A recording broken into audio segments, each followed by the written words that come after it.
are games out there where you play as heroes with mythic status, like God of War. And then there are games where you play as normal people, like Guy Next Door. Hi folks, it's Falcon, and today on GameRanks, the 10 best RPGs where you play as a nobody. Starting off with number 10, the Elder Scrolls series. Unlike most RPGs, the Elder Scrolls usually starts off relatively mundane. They always begin in a similar way, with your character being a criminal for some unnamed crime, which means that you usually start out with absolutely nothing. Eventually, you find out you're the chosen one in these stories. In Morrowind, you're the Nerevarine. In Skyrim, you're the Dragonborn. But at first, you're just a total nobody with no respect in the world. That's a little less true in Oblivion, where the first few minutes you meet the king. He tells you he saw you in a dream and that you're very important. Then he dies. That game doesn't quite fit what we're talking about as much as the others, but I mean, he does die. Still, you can play these games for a hell of a long time without getting the main quest. In fact, that's exactly what a lot of people do. They just screw around in the world and never touch the main story. If you do that, you'll basically remain a nobody in the eyes of the game. Maybe a filthy rich nobody, but a nobody nonetheless. The Elder Scrolls doesn't exactly make you feel like a nobody, though. You can hack and slash it with you pretty much anything, as long as you don't crank up the difficulty, but they fit the description just enough that we're giving them a spot at number 10.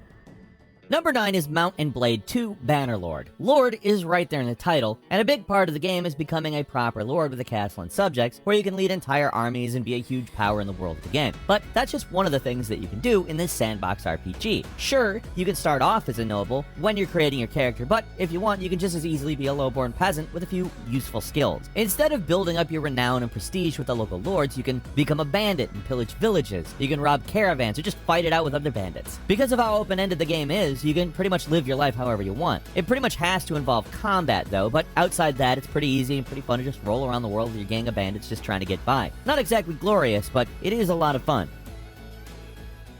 And number 8 is Final Fantasy XII. Usually in a Final Fantasy game, the main character basically drives the plot. Like with Final Fantasy X, you got Titus, 4, Cecil, 13 with Lightning. Story revolves around them, not the other way around. Obviously, this isn't always the case, like with Terra from 6, for example, but she's still important to the narrative, even if that game is about the group more than it is about any one character. With 12, though, the main character is pretty much just a nobody. Vaughn is the brother to the character you play as during the prologue, but that's pretty much it. He is not the prologue. You remain secondary for basically the entire story. The real main character is arguably either Bosch or Ash. They're the ones that make most of the decisions in the game, not Vaughn. So yeah, the party basically does the whole Final Fantasy thing and becomes world-saving heroes at the end, but the supposed main character of the game is really kind of just a tag-along. It's kind of an interesting subversion of RPG tropes if you think about it, but it's also kind of funny. He's the main character that isn't, basically. A friend of the hero. I didn't save the world, but my best bud did.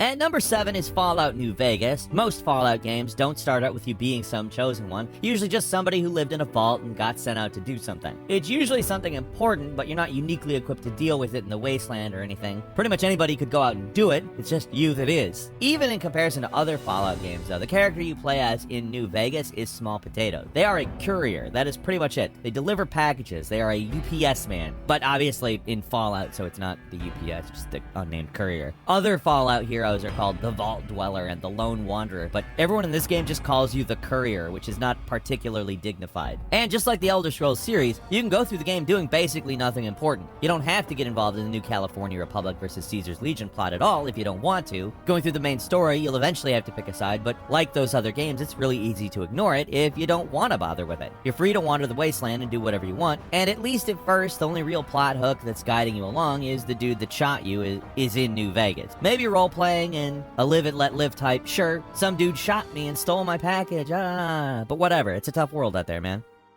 And number 6 is Shenmue, the first one. When it comes to games where you really feel like a nobody, Shenmue really captures that vibe. There's a very slice-of-life feeling to the game, even though the actual plot is about as melodramatic as it can possibly be. Like, you know, the bad guys that kill your father, you swear revenge and begin hunting them down. Sounds like a thriller plot, but the actual gameplay is a lot more chill. Most of your time in Shenmue is spent wandering around this cozy Japanese town, chatting up the townsfolk, feeding cats, and collecting little capsule toys. Like, you swear revenge for your father's death, and then you just start, like, hanging out with the chillest of chill vibes. Combat is a part of the game, but it takes a super long time to get to it, and it is never the focus. Creating a believable and lived-in world was what the developers were really interested in, and to this day, it remains a really unique game that gives you the feeling of being a normal dude in 1980s Japan who really wants to avenge his father, but only after spending his allowance on arcade games, and driving a forklift, and like collecting a lot of stuff. The later games of the series really upped the stakes considerably, but the first game really stands out for how much of a nobody it can really make you feel like sometimes. At number 5 is South Park: The Stick of Truth. Now, here's a game where you really are a nobody. You don't play as one of the main kids from South Park. Either you're new kid, douchebag, or buttlord. Like, they call you those things. It doesn't really matter what you put as your name. They just call you that. You entered douchebag, is that correct? Are you sure you want to keep the name douchebag?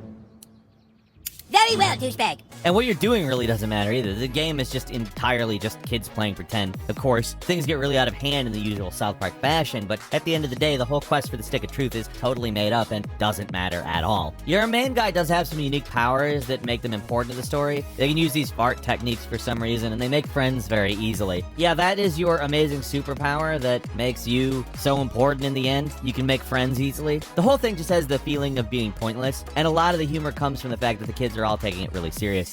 When it comes to being a nobody in RPG, it's hard to top a small child who's LARPing with his friends. Not exactly a high-stakes situation.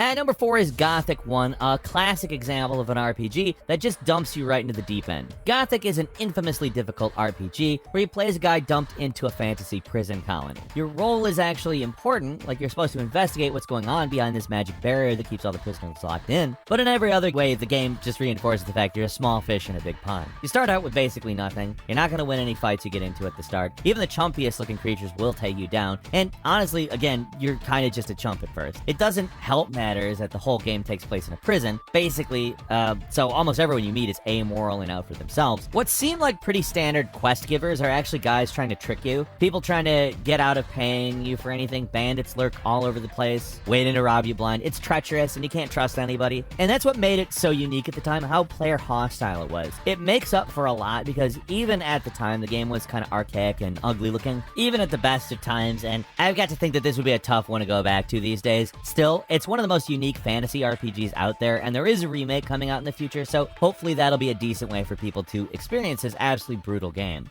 At number 3 is Pathologic 2, another game that, while your role in the story is important, it makes you feel like a total chump most of the time. Pathologic 1 was one of those unique games ever, but to put it very mildly, was a little janky. On the other hand, Pathologic 2 is a lot more playable. It's got a lot of the weirdness from the original game, but with an actually playable game wrapped up in it. In the game, you play as a surgeon who's traveled to a strange and distant village to help with a mysterious plague. They don't really start you off too well. The game starts on day 12, and the town is almost completely devastated by the plague. It's only then does the game rewind you and start the story properly, but things don't exactly get any easier. You basically start the game with nothing, and you're forced to scrounge around in the trash to survive while gangs or roving locals attempt to beat you up wherever you go. The whole thing has this horrible, oppressive atmosphere where it makes you feel as if everything you do is pointless. It's grim, it's strange, all the way through, and it's totally worth checking out if you're okay with dealing with a little bit of that Euro jank. You're not exactly a nobody in this one, but few games make you feel as existentially pointless as this one.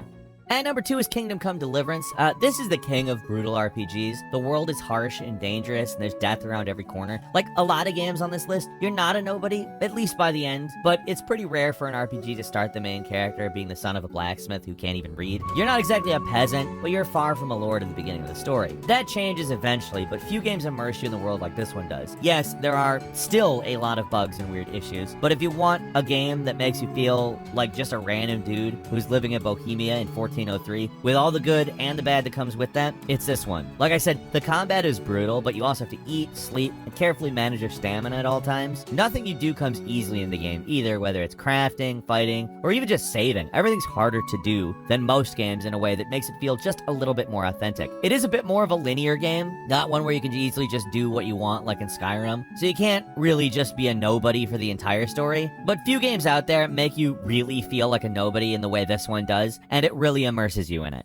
And finally, at number 1 is Kenshi. This has got to be the ultimate nobody game. Very few games let you just start out as a naked torso in the middle of a desert, and it gets worse from there. If you've heard of this one, then yeah, it's not much to look at. It was developed by a single one, dude. The game is a bizarre open-world RPG, combined with some real-time strategy stuff. There's no story, you pretty much do whatever you want. If by that you mean get beaten up by bandits and then sold into slavery, because that's pretty much what's gonna happen the first time you play this. The world is incredibly hostile and dangerous, even if you don't choose to start start as a totally useless pile of flesh, it's still an incredibly challenging game where you can lose everything from an instant right from the start. Eventually, it's possible to build entire outposts and command your own small army, but good luck getting there, because this game will beat you down at every available opportunity. This is a game where you're less than nobody. Nearly everyone's out to get you, and when you die, nobody will mourn you. If you're the type of person who plays games because you like to have fun and are looking for a power fantasy, then stay far away from this game. It is brutal, it is baffling, but it's also strangely compelling, and it's one of the most unique games in years, and it absolutely makes you feel like a nobody.